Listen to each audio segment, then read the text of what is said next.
চিংড়ি মাছ দিয়ে থোরবাটা এই ফাটাফাটি রেসিপিটি নিয়ে আজকে চলে এসেছি। একে তো গ্রাম বাংলার পরিচিত সুস্বাদু থোরবাটা, আবার তার সঙ্গে চিংড়ি মাছ।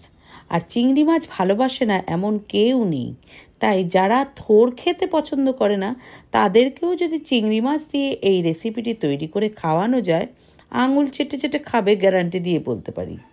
গরম ভাত অথবা রুটি সব কিছু দিয়েই খাওয়া যাবে আমাদের এই সুস্বাদু চিংড়ি মাছ দিয়ে থোরবাটা রেসিপিটি।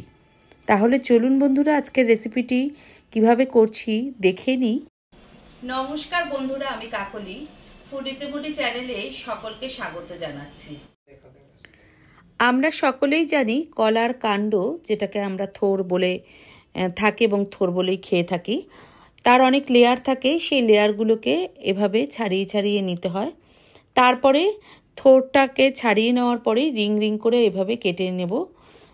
থোরের ভিতরে একটা সুতোর মতন অংশ থাকে, সেটাকে আঙুলের ডগায় পেঁচিয়ে পেঁচিয়ে বের করে নিতে হয়, না হলে কিন্তু সেই থোরটা খেতে ছিবড়া ছিবড়া লাগবে।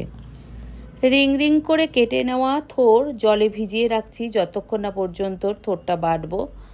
আর এখানে প্রায় আমি রান্নাটা করবার জন্য 300 গ্রামের মতন চিংড়ি মাছ নিয়ে নিয়েছি। চিংড়ি মাছ কিন্তু খুব ভালো করে পরিষ্কার করে ছাড়াতে হবে। চিংড়ি মাছের পিঠের দিকে একটা কালো শির থাকে, সেই শিরটাকে কিন্তু পরিষ্কার করে বের করে নিতে হবে, না হলে পেটে ব্যথা হবে। যাই হোক, চিংড়ি মাছটাকে আমি খুব ভালো করে ছাড়িয়ে নিচ্ছি। জলে ভিজিয়ে রাখা যে থোড়ের টুকরোগুলো, সেগুলো জল থেকে তুলে দিয়ে দিচ্ছি মিক্সিতে বাটার জন্য। যে চিংড়ি মাছটা আমি বেছে রেখেছিলাম, সেই চিংড়ি মাছের অর্ধেকটা, মানে প্রায় 150 গ্রাম, 100 থেকে 150 গ্রামের মতন এই থোড়ের সাথেই মিক্সিতে দিয়ে দিচ্ছি। বাটার সময় মিক্সিতে দিচ্ছি হলুদ গুঁড়ো, 2-3 কোয়া রসুন। যারা রসুন খান না, এখানে রসুনটাকে স্কিপ করে যাবেন। যে যেরকম ঝাল পছন্দ করেন তার একটা আন্দাজ করে লঙ্কা দিয়ে নেবেন। স্বাদ মতো লবণ আর অল্প মিষ্টি দিয়ে বেটে নেব। বেটে নেওয়া থোর চিংড়ির মিশ্রণ একটা পাত্রে ঢেলে নিচ্ছি। আমি রান্নাটা বেটেই করছি। অনেকে হয়তো এটাকে ঝিরিঝিরি করে কেটেও করে, কিন্তু বেটে করলে কিন্তু এর স্বাদটা খুব ভালো হয়। গ্যাসে কড়াই বসিয়ে তেল দিয়ে দিচ্ছি। তেল গরম হলে পরে দিয়ে দিচ্ছি ফোড়নের জন্য শুকনো লঙ্কা, আর দিয়ে দিচ্ছি 1/2 চামচ করে কালো জিরে আর কালো সর্ষে ফোড়নে। এই কালো জিরে আর সর্ষে দুটোরই ফ্লেভার এই রান্নাটায় ফোড়নে কিন্তু খুব ভালো লাগবে। ফোড়নের একটা খুব সুন্দর গন্ধ বেরোলে পরে গ্যাসের ফ্লেম একদম লো করে দেব। দিয়ে বাকি যে চিংড়ি মাছটা ছিল, সেই চিংড়ি মাছটা দিয়ে দিচ্ছি কড়াইতে ভাজার জন্য। খুন্তি দিয়ে খুব ভালো করে নেড়েচেড়ে নেব। আর চিংড়ি মাছ তো আমরা সকলেই জানি খুব একটা বেশি ভাজার প্রয়োজন হয় না, বেশি ভাজলে পরে শক্ত শক্ত হয়ে যায় খেতে।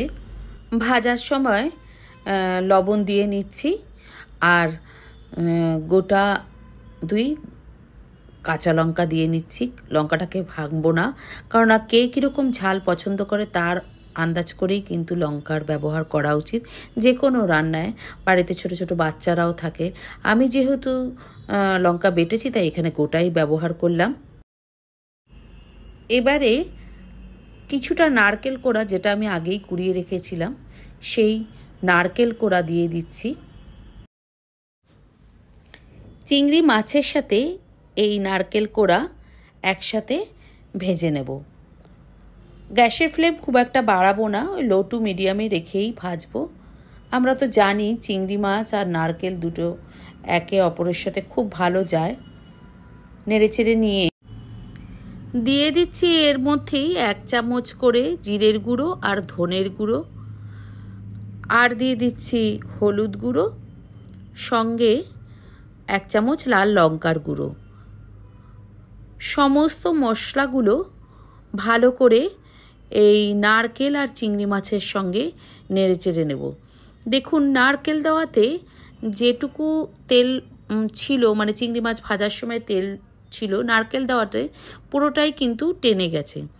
তাই এভাবেই নেড়ে চেড়ে গ্যাসের ফ্লেমটাকে একদম মিডিয়াম টু লোয়ের দিকে রেখে শুকনো শুকনোই মশলাটাকে ভালো করে ভেজে নেব। যখন মশলাটা খুব ভালোভাবে কষে এসেছে দেখুন, তখন কিন্তু অল্প হলেও তেল ছেড়ে দিয়েছে। যাই হোক, এবারে এখানে এই মশলার ভিতরেই দিয়ে দিচ্ছি বেটে নেওয়া থোড় আর চিংড়ি বাটার মিশ্রণ।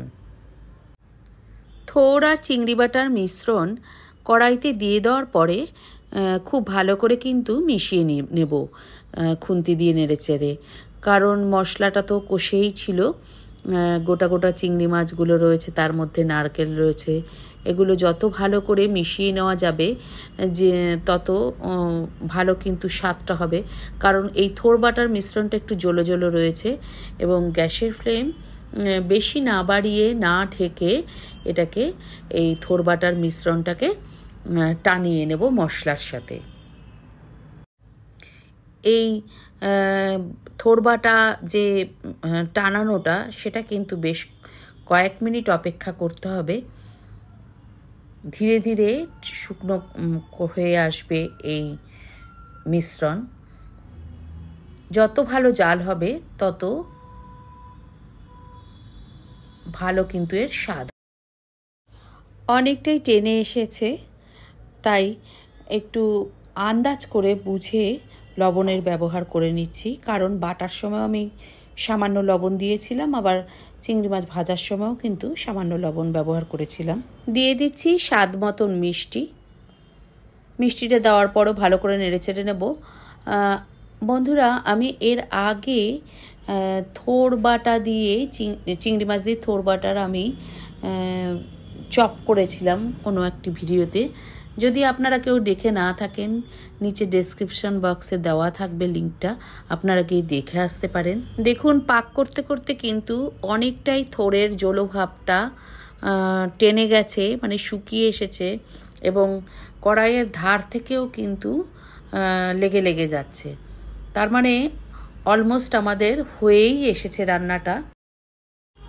নামানোর আগে গরম মশলার গুঁড়ো দিয়ে ভালো করে আর একবার নেড়েচেড়ে নিয়ে গ্যাসের ফ্লেম বন্ধ করে দেব।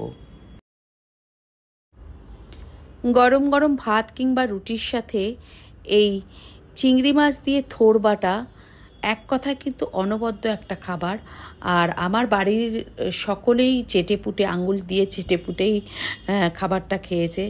আপনারাও বাড়িতে এভাবে তৈরি করে সকলকে খাইয়ে দেখবেন, সকলেই আঙুল দিয়ে চেটেপুটেই খাবে আশা করে রাখছি।